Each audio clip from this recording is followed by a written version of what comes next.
Icciitiin qaroomina addunyaa barumsa waan ta'eef hunduu barnootatti cimoo akka qabu itti aanaa kantiibaa fi qindeessaa kilaastara hawaasummaa magaalaa Adaamaa obbo Nigaatuu Mootummaa dhaaman. Yuunivarsiitiin Rift Vaalii kaampaasii Adaamaa barattoota muummeewwan barnoota garaagaraatiin barsiisaa ture 4124 eebbisiise.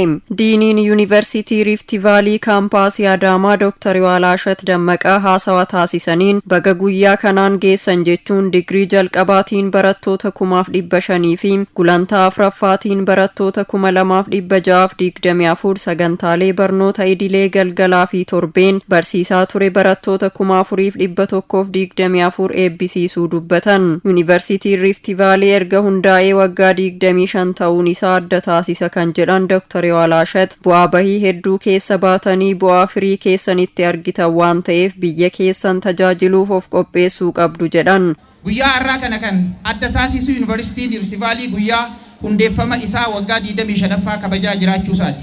Biyyaa fi addunyaa tajaajiluuf qophaa'aa har'a eebbifamtaniiru.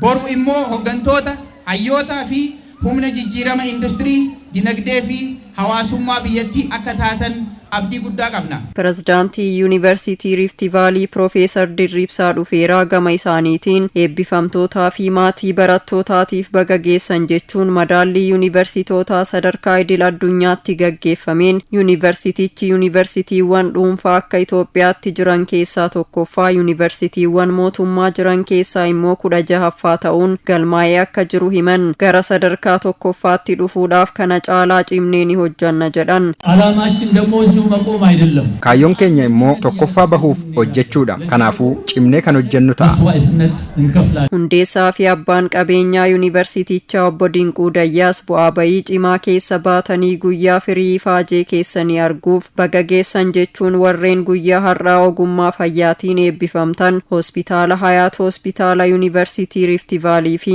hospitaala Itiyoo Ameerikaa haarawaa hundeessine keessatti guyyaa har'arraa kaasee mindaa keessan argachaa hawaasa keessan tajaajiluu qabdu jechuun ergaa dhaamaniiru. Yuunivarsiitiin gizee isin barnoota jalqabdassan hospitaala tokkicha kana bichaa qabna, amma garuu hospitaala saditti ol guddisaa jirra. Hospitaala keenya keessatti warri har'a eebbifamtan hundi keessanuu hospitaala Hayaat keessatti, hospitaala Yuunivarsiitii Rift Vaalii keessatti fi hospitaala Itiyoo Ameerikaa kan jedhu addisii kan ani hundeessine keessatti akka har'aa jalqabdanii damooza keessan achirraa fudhattanii uummata keessan tajaajiltan.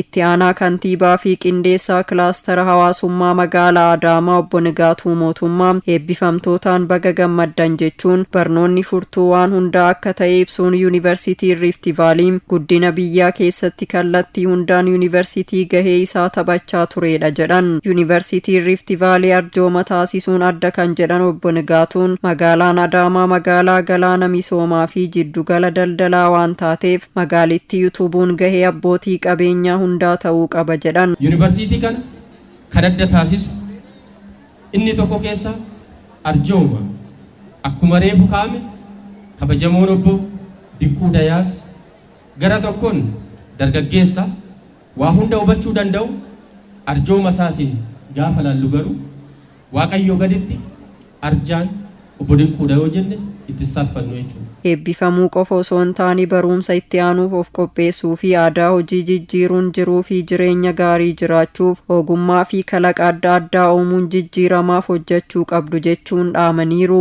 Aadaan hojii keenya jijjiiramuu qabdu. Kanaaf barataan irraa eebbifamne hundumtu qaxaramaa mootummaa ta'anii mindaa mootummaa eeggachuu osoo hin taane ofii keenya ogummaa addaa kalaqa addaa qabaannee of jijjiirree maatii keenya jijjiiruudhaaf sirriitti of qopheessuu qabna.